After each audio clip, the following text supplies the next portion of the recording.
दोस्तों आज हम अब आपको बताएंगे 2024 के लिए कौन कौन सी बुक पढ़नी है, कैसे आपको तैयारी करनी है ना। और अगर आपने टारगेट बना ही लिया 2024 के लिए तो प्री के लिए कौन कौन सी बुक होनी चाहिए उनके बारे में मैं आज आपको सभी को बताऊंगी। ठीक है, सबसे पहले हम बात करते हैं पॉलिटी की। एक तो आपको आप पढ़ सकते हैं जो NCERT है वो पढ़ सकते हैं। दूसरी अगर मैं बात करूँ तो आप पढ़ सकते हैं लक्ष्मीकांत, है ना। ये आपका प्री और मेंस में GS पेपर 2 होता है मेंस में, उसमें बहुत महत्वपूर्ण भूमिका निभाती है, तो बहुत अच्छी बुक है ये। ठीक है, इसको आप पढ़ सकते हैं। दूसरी अगर मैं बात करूँ, अगर आप मध्यकालीन इतिहास के बारे में बात करें हम, तो पहले प्राचीन भारत के इतिहास के बारे में बात करते हैं। तो प्राचीन भारत के इतिहास की ये बुक है, तो आप इसको पढ़ सकते हैं। प्राचीन भारत की राम शरण शर्मा की है। ठीक है, उसके बाद हम देखते हैं अगर मध्यकालीन भारत की हम बात करें तो ये आपको मिल जाएगी सतीश चंद्रा की बुक। किसकी है? सतीश चंद्रा की बुक है, तो आप इस बुक को पढ़ सकते हैं, सतीश चंद्रा की है। उसके बाद हम बात चलते हैं आधुनिक भारत की तरफ, है ना। किसकी बात करते हैं? आधुनिक भारत की बात करते हैं, तो आधुनिक भारत की है बिपिन चंद्रा की किताब है, ये आप पढ़ सकते हैं। आप लोगों को दिखाई दे रही होगी, बिपिन चंद्रा की बुक है। ठीक है, इसको आप पढ़ सकते हैं। इतिहास हो गई और आपकी पॉलिटी हो गई, है ना। उसके बाद हम बताते हैं भूगोल के लिए आप कौन पढ़ सकते हैं।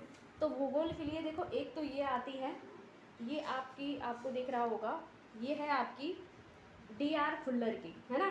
बहुत अच्छी बुक है, बहुत अच्छी बुक, इससे आप तैयारी कर सकते हैं बहुत अच्छे तरीके से। ठीक है भाई, तो फिर बात करते हैं पर्यावरण पारिस्थितिकी की। तो ये आपकी बहुत अच्छी बुक है, दृष्टि की बुक है, बहुत अच्छी है।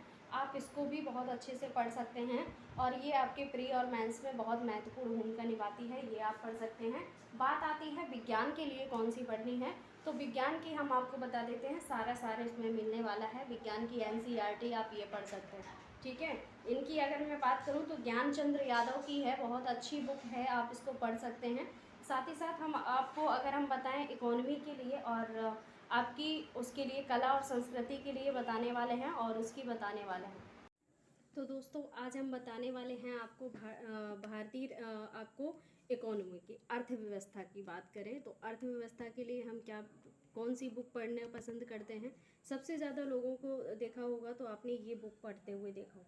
भारतीय अर्थव्यवस्था के लिए आप ये बुक पढ़ सकते हैं, नितिन सिंघानिया की है। बहुत अच्छी बुक है, बहुत अच्छा। इसमें आपको अगर मैं मैटर की बात करूँ, बहुत अच्छे तरीके से आपको लाइनिंग से बहुत अच्छी चीज़ें यहाँ पर आपको देखने को मिल जाएंगी। बहुत बढ़िया तरीके से यहाँ पर चीज़ें दी गई हैं। आगे बात करते हैं भारतीय कला एवं संस्कृति की।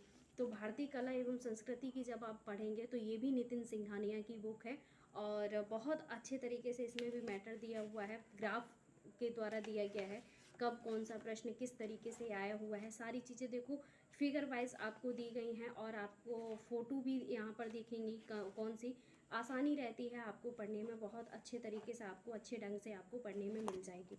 ठीक है, आगे बात करते हैं विज्ञान के लिए। युक्ति की आप ले सकते हैं, बहुत अच्छी बुक है, युक्ति की है। ठीक है, बहुत अच्छे तरीके से इसमें भी मैटर दिया हुआ है, ये भी आप पढ़ सकते हैं। साथ ही साथ देखो एक बात करते हैं, साइंस एंड टेक्नोलॉजी बहुत ज़रूरी होती है साइंस एंड टेक्नोलॉजी के लिए। तो ये दृष्टि की है, किसकी है? ये दृष्टि की है, इसको आप पढ़ सकते हैं बहुत आसानी से।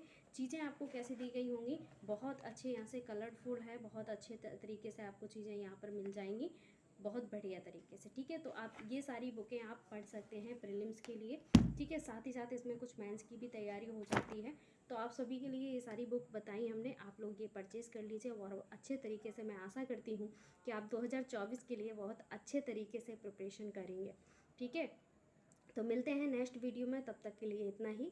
सभी को बहुत बहुत शुक्रिया, बहुत बहुत धन्यवाद, बहुत बहुत ढेर सारी शुभकामनाएं। 2024 के लिए आप लोग टारगेट बनाइए। सभी को बाय बाय, टेक केयर।